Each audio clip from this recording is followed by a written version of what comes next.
Good evening, everyone. Thank you for coming. It's 7 o'clock and live streaming has started. So I will start with the usual housekeeping. There's no fire alarm planned for this evening. Should the alarm sound, please leave via the nearest available emergency exit. The two exits are through the glass door behind you to my left and through the double doors to the riverside behind you.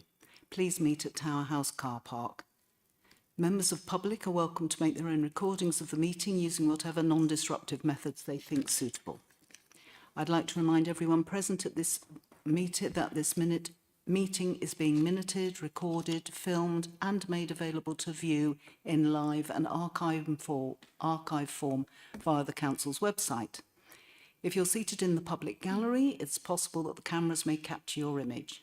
If you wish to avoid being filmed, it's recommended you make a member of staff aware who can direct you where to sit. Due to the seating arrangements for this meeting, the camera may occasionally shift its focus to the empty seats at the front of the room. This may happen briefly between different speakers, but the camera should quickly return to the active speaker each time. The Westgate Garden gates on the riverside are locked, so members of the public must leave the Guildhall by the side exit behind the glass door. Do we have any apologies for absence? We have an apology from Councillor Turnbull. And any substitutes? There are no substitutes this evening. Thank you, Pippa. Do we have any declarations of interest received in advance? Do we? Oh, yes, please. Thank you, Chair. Just to declare that I'm a director on the Canenco board. Thank you. Thank you for that. Does anyone else have declarations of interest? Thank you.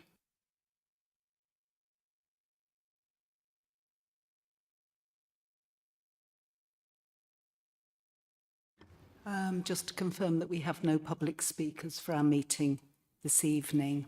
So we can move straight on to item 5, minutes of the meeting of the 27th of November. They've all been circulated and are available on our website. We need to confirm them as a true record by general assent. People happy with that? Thank you.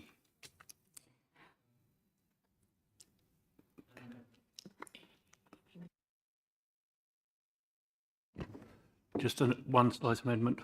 At the beginning of the meeting, it was voted in that we'd be members, which was fair enough, but that isn't reflected in the actual minutes themselves. They still state that it was going to be one member, one guest and a substitute. At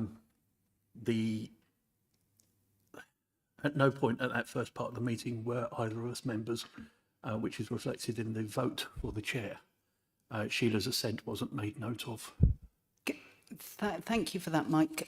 Do you know? Can you give us what number note it is? At the bottom of page 2, it says the attended recommendation to Cabinet that the terms of reference be amended to confirm that both co-opted residents would be full members was agreed by general assent. That was done so after the vote on chair. It was our understanding that at least one of us would have been a voting member to begin with.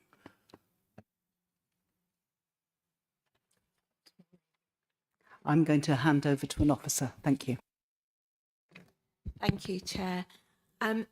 Normally with groups like this, it is just the councillors who have voting rights. So at the beginning of the meeting, nobody had... The councillors had the voting rights, but you as our tenant representatives didn't have voting rights at that point until the amendment went through and then was voted on. That was a little unclear at the time, as I wasn't sure whether or not we had a vote. Sheila put her hand up to vote. We would both actually voted for you. Okay, thanks. And thanks for raising it and thanks for clearing that up. I appreciate that. Okay, other than that, people are, now that we've clarified that, by general assent, the minutes are agreed. Thank you for that. Okay, so let's move on to the substance of this evening's meeting. And the first of those is an update on the regulatory judgment meetings, which are pages 10 to 12, I think, in the pack. So can I invite Tracy Chambers as Head of Housing to introduce the report and make any opening remarks? Thank you. Thank you, Chair. So hopefully you've had an opportunity to have a look at the report. So we were hoping to be able to bring the strategy to the meeting. Unfortunately, at the moment, it hasn't been signed off by the regulator of social housing. So we are working with them to do that. And actually today we've resent a new amended version to them along with the action plan. So we are hoping that will be available to be able to supply at the next meeting. But we are having regular meetings with them. They're booked in on a monthly basis. We're going through all of the kind of primary actions and the important things that we need to be working on to make sure that we can improve on the judgment that's been made and be able to hopefully be signed off and increase our rating. So at the moment they are happy with the improvements that we're making, and yeah, we're just working closely with them, and hopefully we'll have more of an update on the action plan and strategy for next time. But happy to take any questions. Thank you. Thank you, Tracy. Before I open it up for questions or comments, can I just ask why it's taken this bit of time for us to get an amended one through to the regulator for social housing? Thank you. Thank you, Chair. I mean, basically, we already had a service improvement plan. We knew that there were areas that we need to make changes. We knew there were areas to make improvements. So the original plan that we submitted included everything that we are tackling, working on, picking up. And the regulator was very, very clear in terms of they're concerned about what was in the judgment. So the other service improvements that we're doing, we're not to report to the regulator, they're just internal reports which will come through. Obviously you as our cabinet member and cabinet as part of the 6 monthly reporting. So I think getting the format of the action plan right in terms of the purpose that the regulator wants to use it for. They're going to use the action plan at every meeting to monitor progress, give assurance, and it's an iterative process, so it will change as we deliver more against the plan, as we improve things, as we tick things off the list when they're completed. So the action plan will bring to the next meeting, but on the understanding that as we have the meetings with the regulator, as we make progress, there will be changes. So from the next meeting, once it's been agreed, you'll have a refreshed action plan each and every meeting so that you too can monitor and see that progress. Okay, thank you for that. So can I open it up for any questions or comments from anyone? Yes, Mike, thank you. Is it going to be ready soon, or any part of it, for tenant engagement? And how soon is that likely to be happening? I mean, our plan is, once it's been signed off, obviously bring it here and then we'll take it to the resident engagement panel. I think there are different work streams that we need different levels of engagement with tenants on. We've just done the TSM survey. We've had the raw data back on that. And I think there are areas where we can look at lived experience. There are areas where perhaps we can do some focus groups to get under the skin of some of the issues that have come through the survey and some of the survey results. So I think you know, at the end of the day, we've got a really good working relationship. We need to look at our tenant data. We need to look at other ways of engaging tenants who are not part of this engagement framework at the minute, and look at different ways of reaching them. Not everybody likes to sort of join in and get involved in the same way. So I think it's looking at our tenant data, looking at how we can adapt opportunities to engage, and making sure that the seldom heard actually have a voice, because that's the most important thing. We are here to serve our tenants. We are here to deliver services that are good to our tenants. So that engagement is really important, and we'll be picking it up.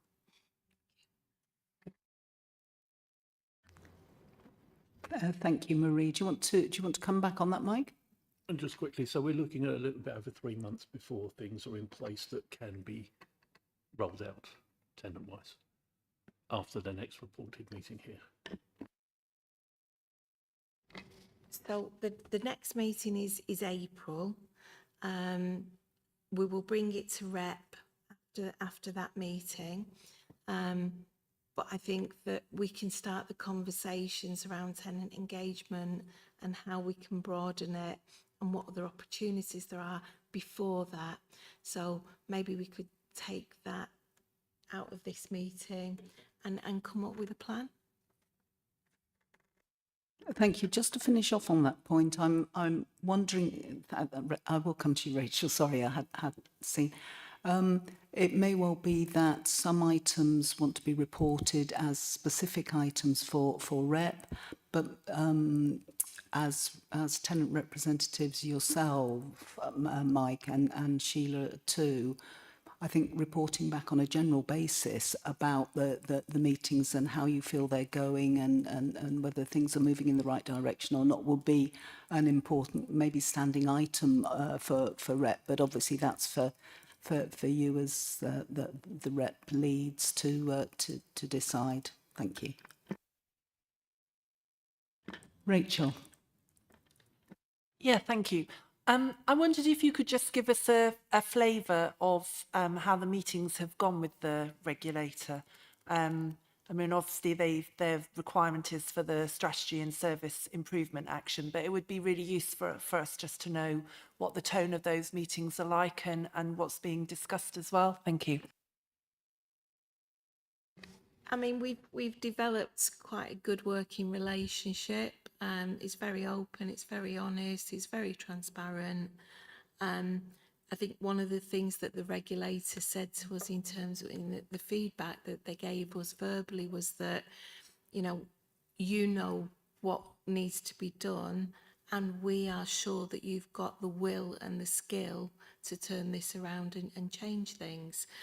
You know, a lot of the things that were picked up, we're moving on with. We've got a spotlight report today on the stock condition surveys and decent home standard.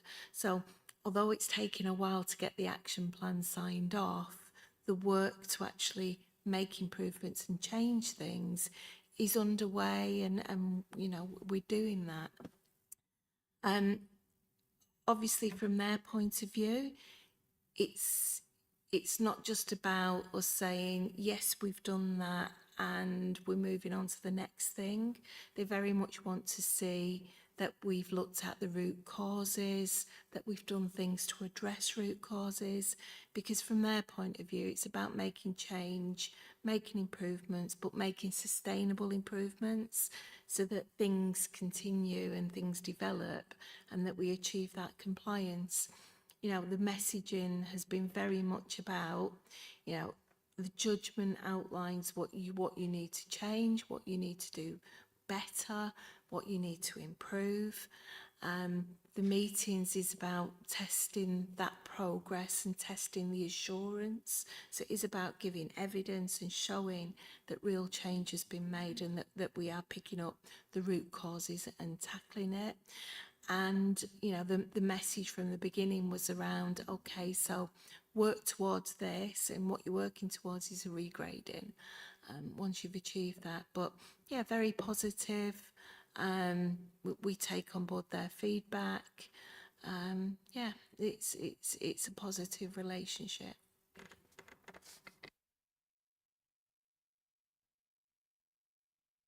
Mike, go ahead.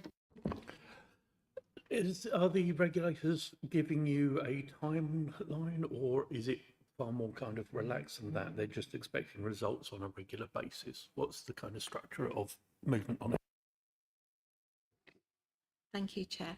I mean, the timeline is based on what we believe is a realistic, achievable timeline. So there's no point in saying, oh yes, by, 6 weeks' time, we're going to get all the stock condition surveys done and we'll have a fantastic asset management plan. So it is about being realistic, and being upfront with those timelines that they are going to be achievable. So yeah, I mean, there's no sort of deadline, but actually it's about being realistic and making sure that what we say we can do within the given time, so that we're not changing deadlines, and we've got hard target deadlines that we know we can meet. Thank you, Marie. Can I just check when your next meeting is, and if you will have sign off on the action plan before that? Councillor Turnbull, who has sent her apologies, has also said, would it be possible when that is signed off for it to be circulated amongst this group prior to public publication? Thank you, Chair. The next meeting with the regulator is next Thursday. So we've submitted the new version of the action plan on the template that they've suggested. They're going to use the template, as I say, to track progress. So each meeting there'll be updates, and it will be a fluid plan, depending on progress that's made. Yeah, I mean, there is nothing to stop us sharing that plan with this committee, with REP.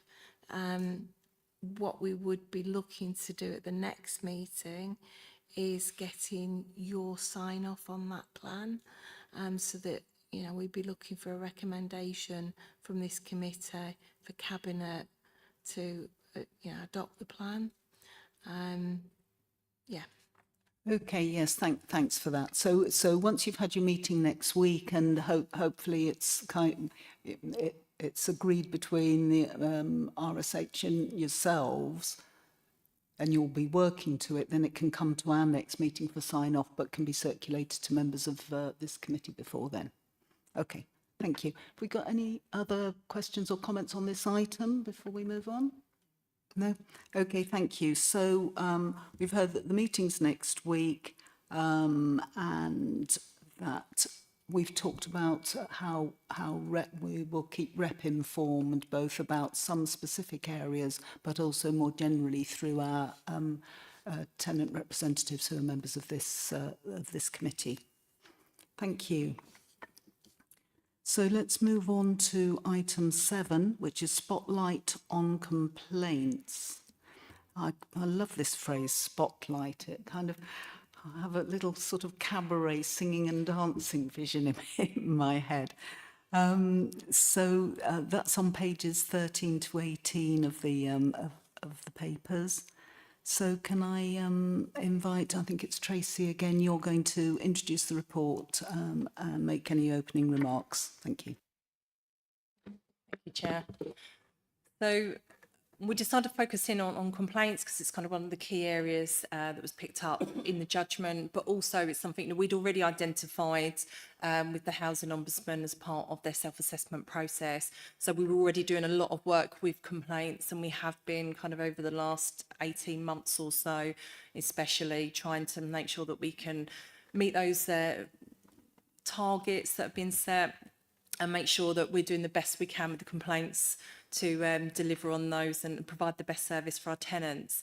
So the main things on there are the delays in the response times. So making sure that we get our responses out for our stage 1 complaints in 10 days and our stage 2 in 20 days. And also the other thing was the contractor complaints and making sure that we've got oversight and that they are being dealt with appropriately. So we did do a root cause analysis. We looked at what is causing this, what's happened, what's gone wrong, what's not working, so that we can make sure that we then address those points and try and deliver that better service. So we have made a lot of improvements already, and there's a lot of stuff that is still ongoing that we've put within the report. But we have had, as you can see in there, an increase in the number of complaints that are received. And though those increases are kind of a number of things, there's an increase across the board, and that was in a report from the Housing Ombudsman, in particular about repairs, and that mainly I think is probably linked to the fact that there's more awareness now. People are aware. We got Arab's Law, where people know that if there's damp and mould, they can report that to their landlords and there's obligations. So that's a good thing, because we know that we're reaching out to the tenants and they're able to do that. We've also started to address the contractor complaints, and they are coming directly to the service. So that has caused a slight increase as well, because that's complaints we weren't previously receiving, but it does give us better oversight to make sure that the services are delivering. As you can see on there on the performance side, we're not quite at where we want to be with targets. So we have set target at 90%. We obviously want that to be 100% at some point, but we're working towards that 90 at the moment. So in January, you can see we did have an increase over January. So we had 76% for our stage ones. Obviously not where we need to be, but a definite improvement on where we were previously. And for our stage twos, that was at 88%, so just under, but for the months previous, we were at 100%. So we're just driving that back up to make sure that we've got that performance where it needs to be again. So there are a few actions in addition to this that we have looked at. So we do meet on a weekly basis with all the senior housing management team to make sure that we've got oversight on what's happening with complaints, what's outstanding, what's going on, what else do we need to do. So we're regularly reviewing that and making sure that we're making changes as and when we need to. So some of the key things at the moment is increasing further the complaints handlers to make sure we've got enough complaint handlers to be able to manage the volumes that are coming through. So we are working on that. There's training that's available as well for staff to make sure that we've got that kind of level of consistency with our complaints. We've now got a new report that's coming to management, and that's by staff member. And I know that sounds a bit mean, but we want to look at that individual performance so we can work out where are those key areas of concern. And what we have identified from some of that is some of the staff members are struggling a little bit and need a little bit of extra support. So for us, it's more around what can we do with that data, what's that telling us, and how can we make sure that we're delivering better and making those changes that we need to. One of the things as well is complaint extension. So we've done a lot of work in training around this, but I think some staff aren't confident in using that. So if you've got a stage 1 complaint, which is 10 working days, you can extend it by an extra 10 working days if there's a complexity to it or a reason behind that. It does need to be agreed with the customer, and we don't like to use it unless we absolutely have to, but some of these will fall into that category, but we're not using those extensions, so we need to make sure that we are doing that. And for the stage 2s, where they're 20 days, we can extend for up to 20 days. We won't always do it to the maximum. It will be whatever we need to make sure that we've got the data or the information that we need to be able to make decisions and send those complaint responses out in full. One of the other things that we're doing is we're working with REP on a customer satisfaction survey for complaints to make sure that we're getting some feedback from our customers as well. You know, how has that been delivered? How are they responding to those complaints? Are there any other issues? And we will do some work with REP as well around some of that feedback and what we can do with that and how we can improve services as a result of that, to make sure we're getting that better customer satisfaction and that we're delivering the services for our tenants in the right way. But that's it. I'm happy to take any questions on that. Thank you. We've seen Councillor Mackenzie first, please. Okay, thank you, Chair. I was going to ask, so where there was a number of complaints that were not being recorded before, is there like a backlog of complaints that still need to be actioned? And like, how long do you think, and if so, how long do you think it will take to get through that backlog and get us up to date? And also, you mentioned Awab's Law earlier, and that kind of reminded me. So that's where, if there's mould, and it's a really serious case of mould, it's an emergency, isn't it? And it has to be dealt with within 24 hours. And that's kind of made me think, if there are emergency complaints, are they dealt with differently, or are they being recorded as well? Do they come under one of these stage 1 or stage 2? Thank you. Yeah, thanks for your questions. So in terms of the backlog, there's no backlog of complaints from those ones that weren't recorded. So what's actually happened is, when someone's received something in, they're making a decision about, is that a complaint or is that a service request? And sometimes they were falling into that service request and not a complaint, where it should be a complaint, or they were answering it but not recording it as a complaint. So what we've done is centralised all of our complaints, and we've got a new system called PlaceCube, that everything's going into that system, so we can clearly see what's going on, where are those complaints, who's got those, when are they outstanding, have they been dealt with, is there a draft? There's so much information and data on there now that gives us a really good oversight. But yeah, we haven't got that backlog, so we don't need to worry about going through that. In terms of emergencies, so we wouldn't be recommending the complaints route for an emergency because there's other methods to be able to try and deal with that. But if we do receive something in, and our complaints handling team, what they will do is they will triage that complaint and look at what they need to do with it. And for example, if someone sent something and said, I don't know, I've got a really bad case of, I don't know, my door's broken and I can't lock it, or I don't know, something that needs to be dealt with because it's unsafe, or some really extreme circumstances, then that will be passed over to the team to try and deal with as quickly as possible, to obviously prevent any harm to anybody. So yeah, they are actions. So although there are complaints timescales, they will still consider the customer and what their needs are, and deal with that a bit quicker if we need to. Thanks. Happy with that, Councillor Mackenzie. Mike? I'm wondering what the relationship with the contractors is, as the new ones have got the social requirements and they have to step up, and obviously they're more geared towards being involved in this sort of process. Some of the old contracts are not so. Are you finding it difficult, or are they are they getting involved in the process of policing themselves and getting involved in the conversation?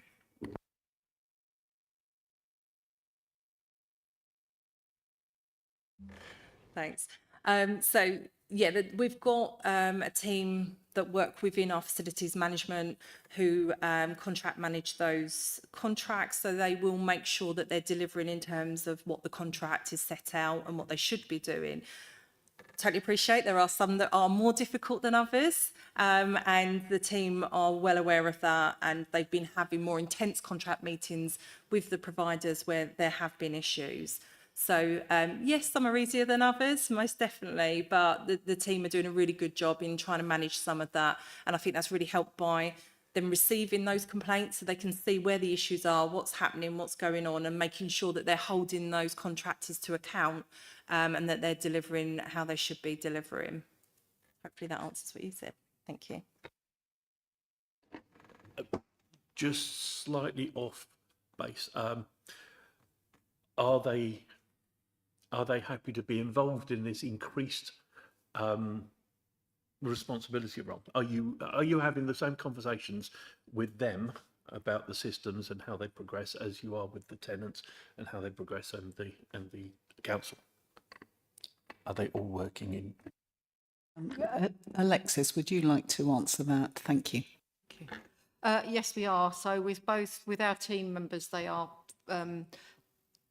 being brought into the complaints handling. They've had training. It's a work in progress, I have to say. Surveyors, clerks of works, it's not necessarily the best thing that, the thing that they're best at, but we've worked with them very hard to make sure that they understand that these complaints are coming from the people that you know, the residents that they're here to assist and help and fix. And we're also working just alongside that with our contractors as well and rolling out training to them. We have a date now to get them around the table together to run through the way that we handle complaints, how they should be dealing complaints, and also identifying complaints as well. That answers my question, thank you. Thank you. Councillor Jupe and then Councillor Carnack. Hello. Why was it brought in-house? Was it not part of the contract, or were contractors just not doing a good job? And if it was that they weren't doing a good job, what were the consequences of that? Are we paying them less? Yes, please, Alexis. I think we brought it back in-house because we wanted to fully understand what the complaints were, and we were getting a lot of the complaints anyway. We were fairly sure, because we knew the complaints that were coming through us were relating to our contractors, so that we knew we were getting a lot of them. What we needed confidence in was that those that the contractors were getting were dealing with them accurately. And I think it's fair to say probably we weren't entirely confident in that, which is why we're rolling out training, while we're working harder with them to make sure that they are fully aware. I interact with them quite a lot when we have complaints because we have to get information from them. So it's kind of a work in progress in them understanding what's involved in dealing with a complaint. And I think more importantly about identifying a complaint. So we may get to a position where we want to push it back to contractors, but I think we'll take that decision at some point in the future when we've had that training. Have there been any consequences to the contractor in contract terms for their, what I perceive is a failure of their duties in complaints? It's going to have cost us a lot in time, money and effort from officers to deal with complaints that contractors should be doing. I think it's difficult to actually say for definite that they haven't been dealing with them. We have no evidence to say they haven't been dealing with them. When we've asked them, they've said we haven't received any. And as I say, we've already been receiving them anyway, because tenants will send their complaints to wherever they feel they should send them. And the majority of them, we believe, come to us. I think the important thing is that we work with them so that, again, so that they understand through training what we do. In terms of penalties, there isn't anything specifically in the contract to state that. But we pick that up through regular contract management meetings. We have it in as agenda item, and we're continuing to work with them on that. Thank you. I'm mindful that one contractor in particular, I know that there have been senior management meetings between ourselves as a council and the contractors, as well as the regular operational meetings. So I'm confident I'm confident that there is more rigorous oversight of this area, but I think absolutely it's an area that all of us need to watch, and I think it's only when we eventually get further down the track, when we start to get customer satisfaction measures back from the tenants themselves, and possibly all of us, you and the rest of the councillors, we receive less overspill that's coming into your email, and phone calls and so on, that we'll know that there's real improvement happening. So I think, it's an important area. Thank you. Councillor Carnack.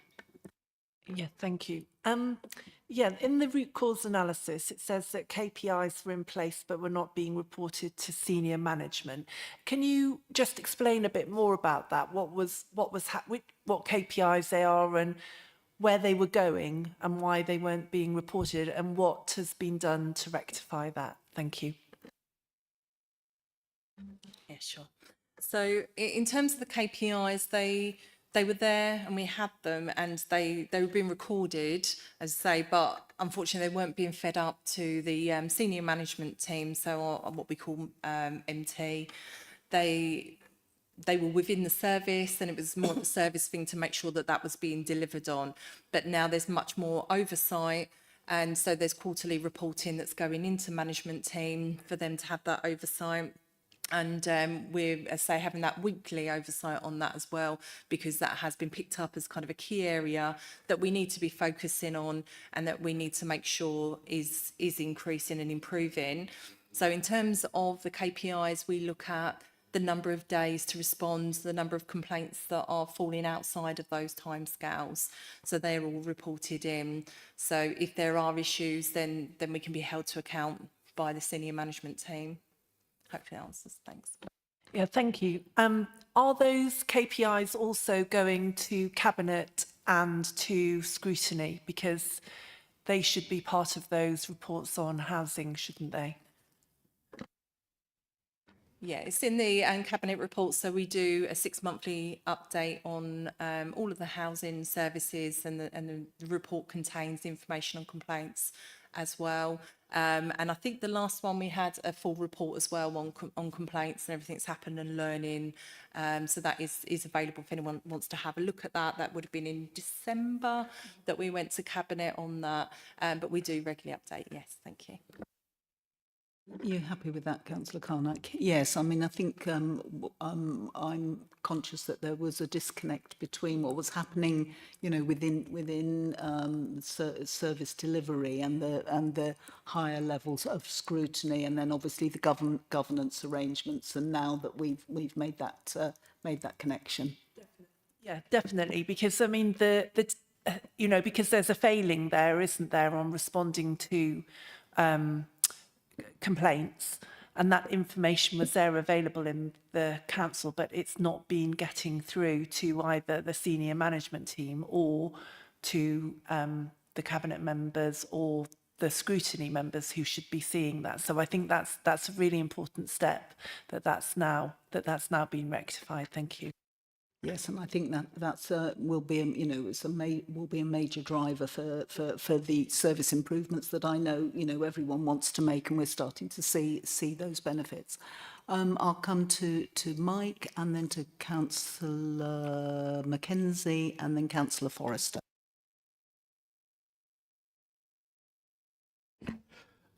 Just saying that historically and anecdotally, one of the things that's happened for tenants is that they've lost faith in the complaint system.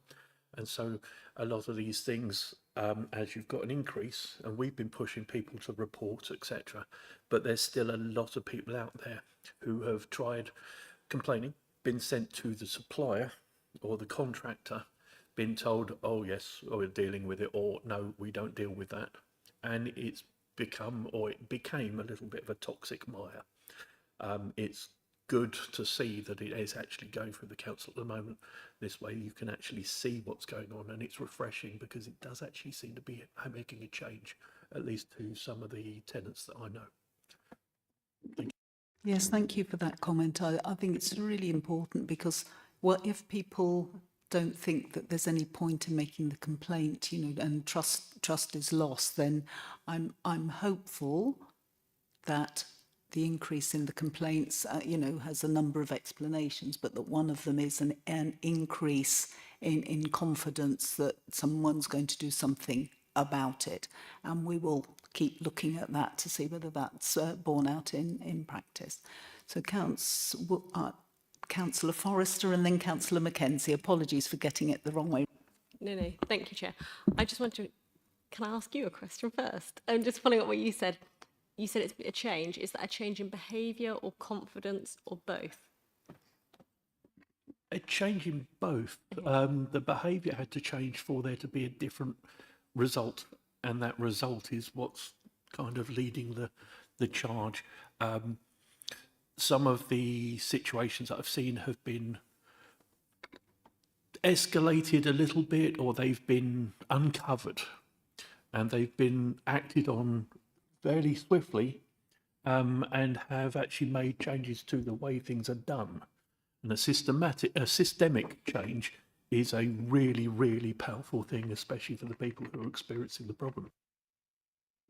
Thanks. Sorry, I know that was a bit naughty, but I wanted to ask the question because that kind of fit with what I've heard anecdotally as a ward councillor. No, it's important just to say to everyone in this committee, it is a formal meeting, and it is being live streamed, but I do want people to be able to sense that they can have a you know, a conversation, so long as it's kind of a structured one. So please go ahead with your other point, Councillor Forrest. I do have a proper question as well, Chair. You spoke about the extensions of 10 days or 20 days, and those weren't being used as much as they could. And I wondered if there'd been analysis on why that was the case.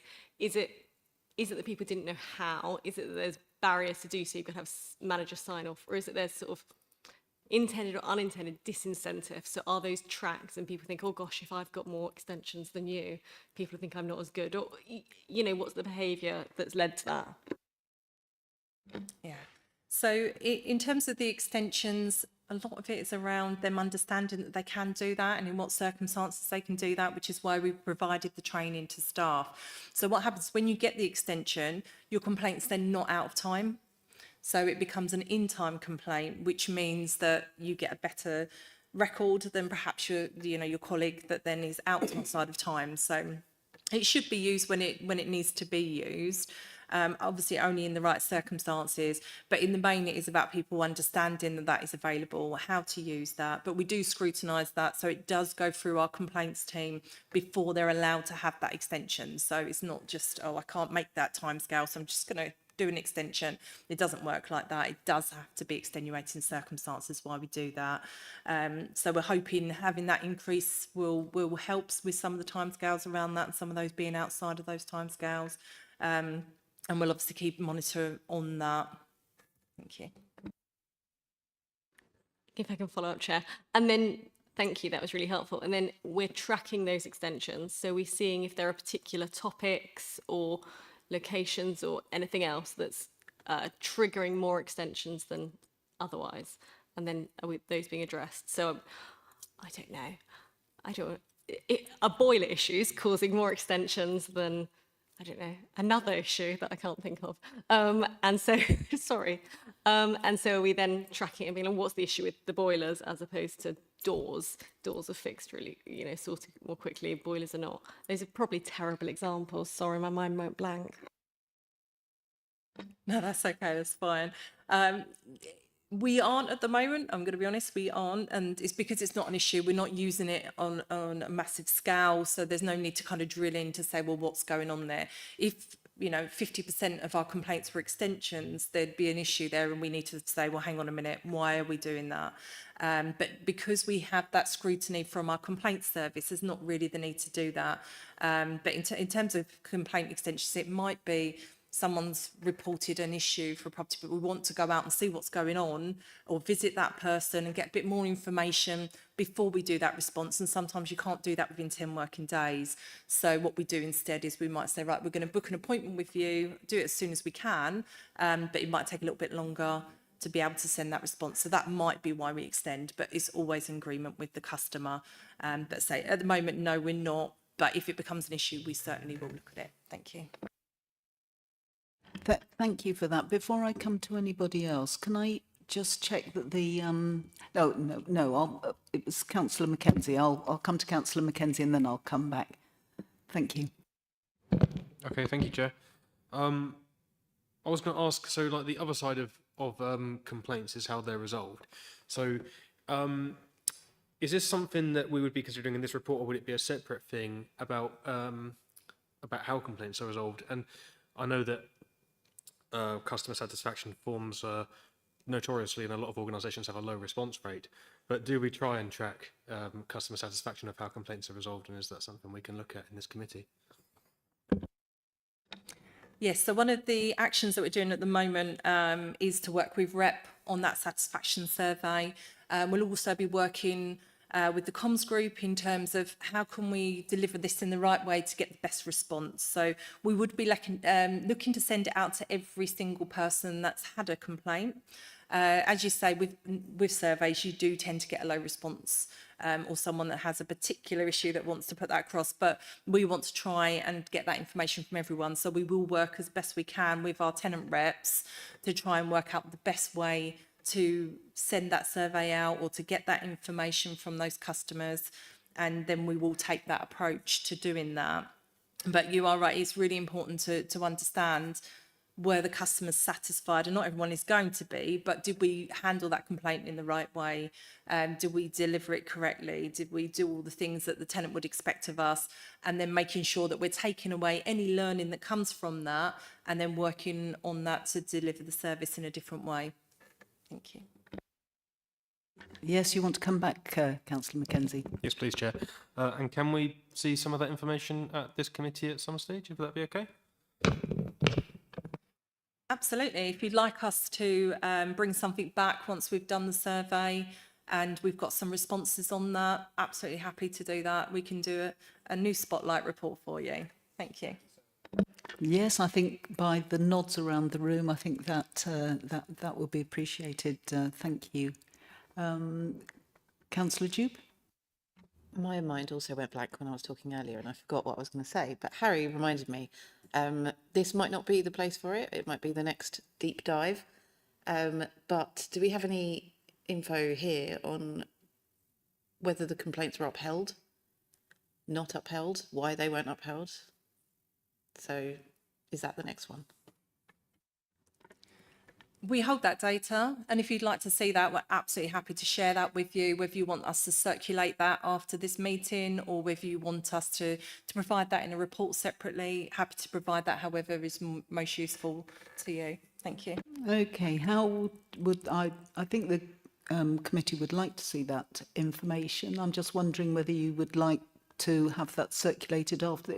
I certainly see all of that information. I think it was a case for not wanting to hold it back from this committee, but about, you know, introducing, you know, some of the top line stuff of the complaint service, but for sure that can be circulated. Councillor?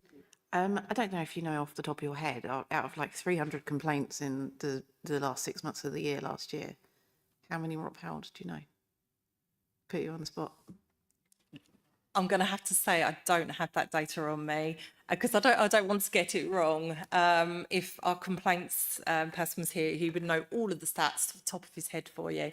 But I can provide that to you. I want to give you accurate information rather than guessing it in the meeting. Thanks.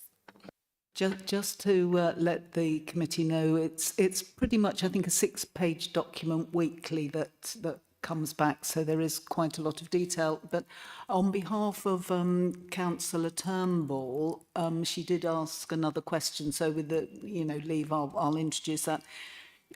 Is a record of the nature of complaints kept? It would be useful to know if there are any patterns in the nature of the complaints and how this is being addressed, if so. And I think that also goes to Councillor Jupe's question. So I think we will ask for a report to be circulated to members of the committee in the next week or so. So please look out in your inboxes for that, and presumably emails for tenant reps. And then at a future deep dive, we can look at including some more of that information that can be part of the public debate. Okay, Mike. I'm just wondering, as the information's already being digested and distributed, would it not be more sensible to distribute the data, just include the committee in the loop, rather than going that extra step and pre-digesting it for the group? I think I'll rely on the officers. I don't want to give them extra work. I think, Mike, you're being kind and thoughtful there. The officers will work out what's the best way of getting that information to us, I think. Yep, they're nodding. Okay, thank you. Have we got any more comments on this item? If not, I'll thank the officers for for that and all of your comments. I think they're really helpful, and we've got some actions going forward from that, which will be taken on. So we now on. I think it's our final spotlight report for this evening, which is on stock condition surveys, and into the spotlight comes. Alexis Jobson, who's our Head of Facilities Management. Can you introduce the report, please, Alexis? Thank you, Chair. So this is another key area that the regulator focused on in the judgment. And so this report sets out our requirements as a social landlord to understand the condition of our homes by having accurate and up-to-date information. And by having this information, it enables us to maintain our homes to the required decency standard and also to keep them safe. The report runs through the root causes similar to the way that we've done with the complaints report, sets out what we've done so far and explains what our next steps are. It tries to explain the interdependencies between stock condition surveys and what we call health and safety surveys. They're two kind of different sets of surveys which produce different sets of information, but which all get fed into a system that calculates our decency rate. And our decency rate is something that we have to report nationally back to government. To date, we've not been able to do that. This year is going to be the first time. I'm really pleased to say that we are going to be able to do that. And the reasons for that are set out in the report, but are around not having the data and not having a means by which we could calculate and feed all that information into and chuck it out the other end. Those sets of data, as well as enabling us to calculate decency, also enable us to put in place our long-term maintenance plans. And although we've carried out planned maintenance, over the last few years, it's taken us longer and has been more difficult to do because we've not had all of the data in the right places that we've needed. So these stock condition surveys, which determine the condition of the property, will give us much better data where we can then improve on those plans. We have made good progress since the regulator judgment. I think we knew that this was an area we were weak on. We knew it was an area that was going to come up. At this point in time, we've completed 57% of our surveys, and we have just recently agreed to pass over the remaining ones to our external company that we engaged last year to complete. They're whizzing through them. And that includes the ones that we had attempted to do ourselves internally. We've not been able to get into the properties, so we've handed it over to them as they're getting better success rates. Our in-house team are focusing on looking at our hazards that come out of our health and safety surveys. I'm looking at some of the oldest recorded ones and revisiting the properties and checking whether the hazards are still live, whether they need re-reporting, and picking up on that. So there's a lot going on. There's a lot in this report. It's quite complicated, the whole decency calculation, but I'm happy to take any questions from you. Thank you for that, Alexis. Before I open it up for questions and comments, I mean, my main takeaway is that we started from a really low base rate of under 30%, and now we're at about 60. 57. Yeah. So in my head, sort of round figures, kind of, double the percentage. So we're moving fast in the right direction. But so I'm going to use Chair's privilege to ask the first question, which is, by the end of July, I think has been a public statement that we will have 100%. How close to hitting that target do we think we might be? So we have actually extended that deadline to October 26th. And the reason we did that was when we met with the regulator last time, he was very clear with us that we didn't want to fail with our deadline.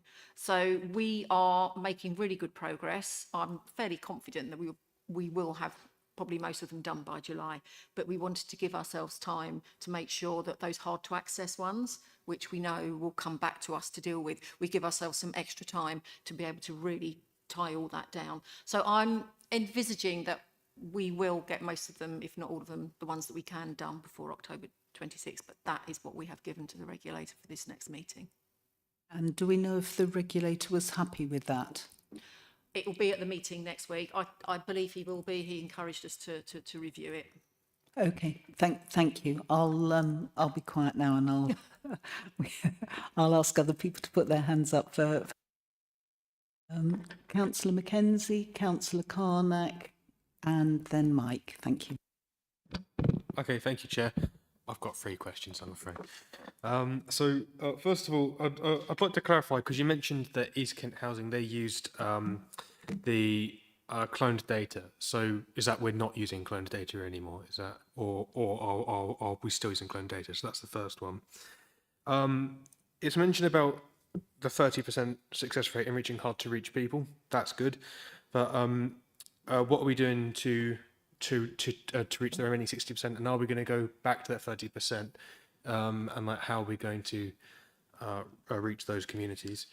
And then also, if the Decent Home Standard calculation requires surveys of both stock conditions and the HHSRS, is that latter being done as part of the former, or are they separate assessments? That didn't come across as clear to me in the report. Thank you. Thank you, Chair. So in terms of clone data, no, we are not using clone data. So the requirement is that we go into every single property, and that's what we're doing. So we are entering every single property. In terms of your second question, hard to reach properties, yes, we are. Those initial numbers, which were the ones that we had tried to access, we've given those now to Savills to do. They seem to be having more success. I think overall we're looking as an organisation at our hard to reach properties, because it's not just in this area that we're struggling to get into some. We're looking at how we communicate, we're looking at the methods of communication, we're looking at the times of our appointments, we're looking to be more flexible, and just reaching out to tenants to find out why they don't want us, you know, or are reluctant to let us into their properties. We have a really good in-house surveyor actually who made some really interesting points about what tenants were concerned about with people coming into their properties. So we're learning on that. We've got a project team. We've got Lizzie actually from REP, who's our officer that deals with tenant engagement, working on that. And we're pulling together data across all the work streams to look at what we're doing on that. So I'm hopeful that we will make some progress on that, good progress on that. Your third question, those two surveys happen at the same time. They're different surveys, they tick different boxes for them, but they happen at the same time in terms of stock condition and the HHSRS. Are you okay with that, Councillor Mackenzie? Councillor Carnac? Yeah, thank you. The spreadsheet, presumably that allows you to start seeing patterns in stock condition.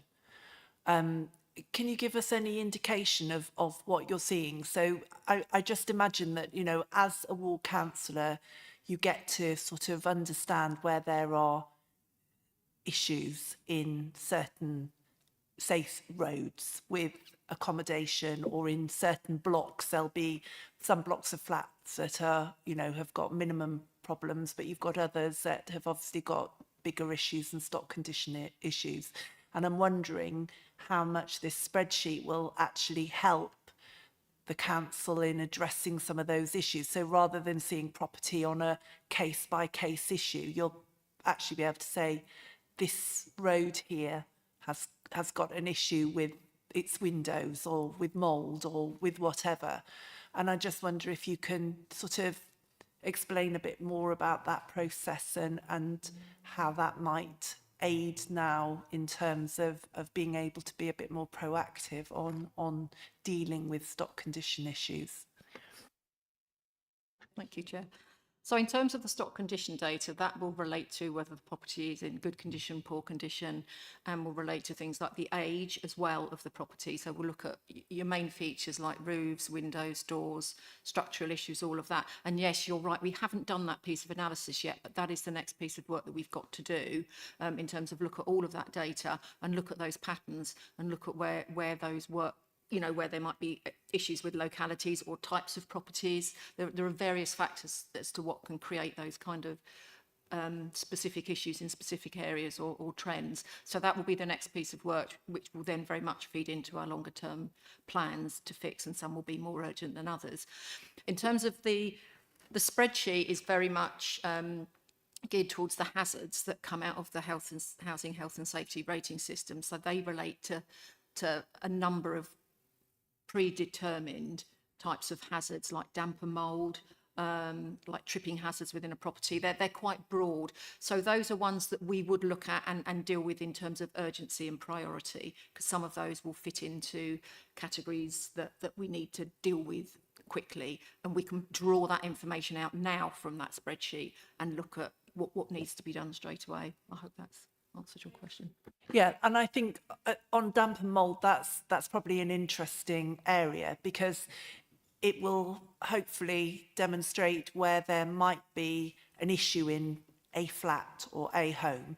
But this now will be able to show up where there's a problem in a block. So if there's a ventilation problem in houses of a certain build or a certain age, or a ventilation problem in a certain type of block of flats, this should be much clearer in demonstrating that, and I would hope then action can be taken to deal with that rather than it being on a case by case basis.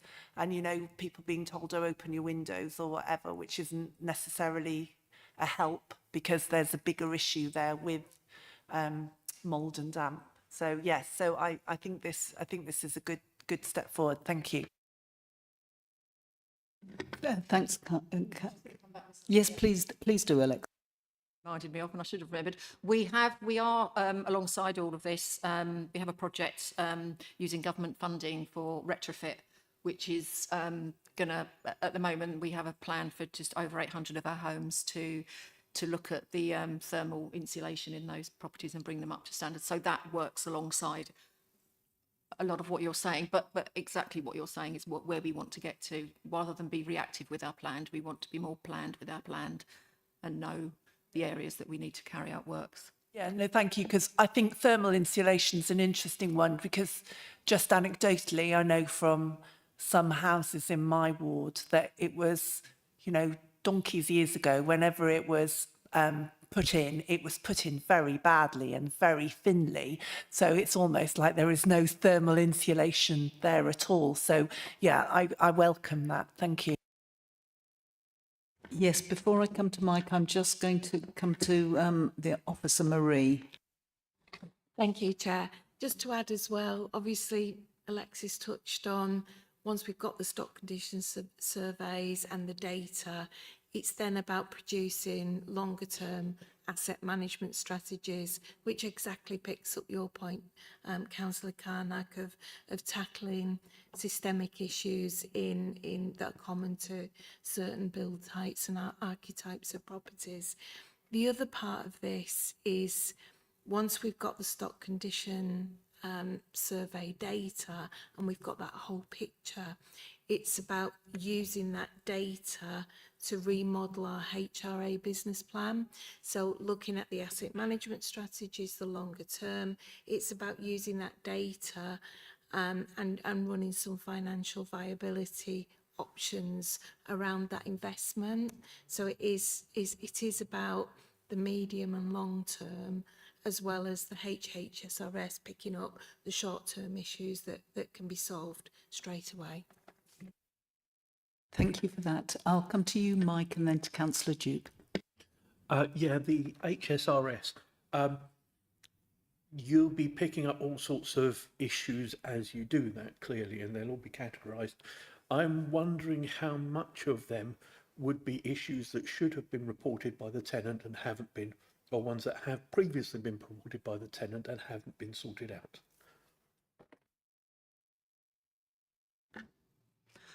That is a good question, and yes, there will undoubtedly be some in there that maybe we should, you know, that should have been reported. Maybe that comes back to, again, about communication, you know, and encouraging our tenants to report those hazards to us so that we can deal with them more quickly rather than leave them to present that safety issue for those tenants.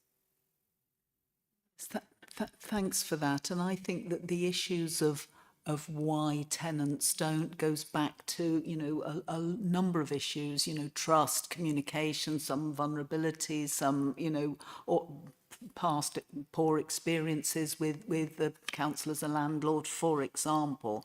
And I'm wondering whether tenant engagement and hard to access properties are something that this committee would like to get a deep dive on. You know, for me, it's particularly important. I also think, with my background in social services, that behind every door knock that doesn't get answered, there is usually a lot of other issues. And so getting through the door, you find you can uncover a number of things, a number of needs and services, as well as, you know, corporate, responsibilities on the part of the council. So, and I know that there are certain things planned, but I can see people nodding, and I think that we would ask that that could be a future, maybe, you know, fairly soon, look at that hard tenant engagement. I'll come to Councillor Duke now. Thank you. Sorry, this might well turn out to be a bit of a boring question. But this is my favourite subject, not IT, housing. Is the software going to be able to cope? Because I know we inherited it from East Kent Housing. And there's, in your report, there's work ongoing with a consultant to up it. Is it going to get thrown out and a new one done? Or is it going to be uplifted so that it's actually usable and all that data's collected and prompts are given in 5 years for Windows? That sort of thing. Oh, data collection and systems. Over to you, officers. Thanks, Chair.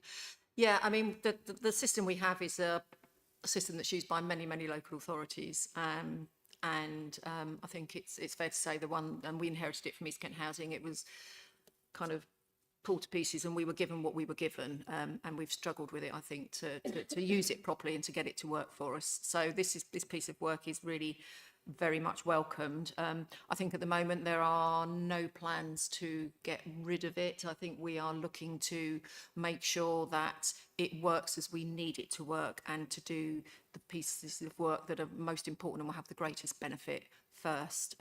So there's a lot of work going on with it at the moment. They're in the middle of the health check. We know there are modules that we've got that we've not configured and not used. We're still pursuing now, looking at, you know, integrating more with Cardo so that we have that information, you know, to hand, which we don't have currently. So I think we're cautiously optimistic it's going to improve, but there aren't any plans as yet to change it. Still excited for you in it improving. Yeah, thanks for the question. Councillor Forrester and then Mike. Thank you. Thank you. Mine went to one of the points in the paper where you talk about the implications, and 7B is legal work to be completed in line with statutory obligations, our legal framework. I just wondered if that is correct, or if in some cases we are going beyond that with the thermal retrofit, etc. And if we are going above those minimum requirements, I just wonder if we can say it in implications to, you know, show that we're more aspirational than we need to be.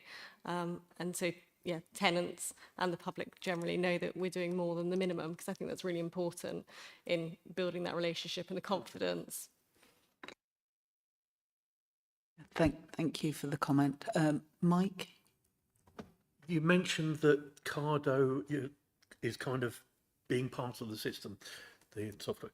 Are you, or are we linking together with any other of the contractors in that regard, such as Kanenko, etc.? So in terms of the housing side, Cardo is the major contractor that we would look to integrate with, and I'd say probably across most authorities that's the one they would focus on. So I think if we can get that one in, that will be a big plus to us. So I don't think there are contractual modules on NEC. To be honest, I don't know what the capacity is to link in with any of our others and whether we would be looking to do that in the near future. I think we'd love to, but I don't think we will be doing that. In terms of Kanenko, they have their own system that we use, confirm that is used. And I think it's unlikely we would be looking to integrate that with housing. But there is a system there that is good and that we refer to when we need to. So Cardo is linking in with the council system, but the council is linking in with the Kanenko system. So, sorry, was that confusing? Cardo will integrate with the housing system. Kanenko's system is its own system. It's a council system, but they're joined. You can see the data and the jobs and the reports that are going through Kanenko on that system. okay, That makes that kind of answers it. I was kind of curious as to whether or not the other agencies that are involved in things like the refits and things would be part of that at some point, but I think you've answered most of the question.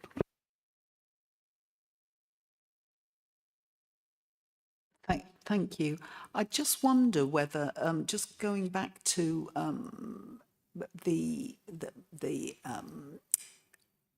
getting access and doing the surveys, I attend the rep meetings. They're kind enough to invite me, and you know, Sheila is the chair of rep, and I think I remember rightly at a recent meeting there was some feedback that tenant reps had received letters about coming in to do the surveys, and that that the communication was positive and therefore had kind of got a positive response. But I suppose I'm looking over at our two tenant reps and just wanting to check whether I've remembered that right. I don't want to be saying something in public that's not right.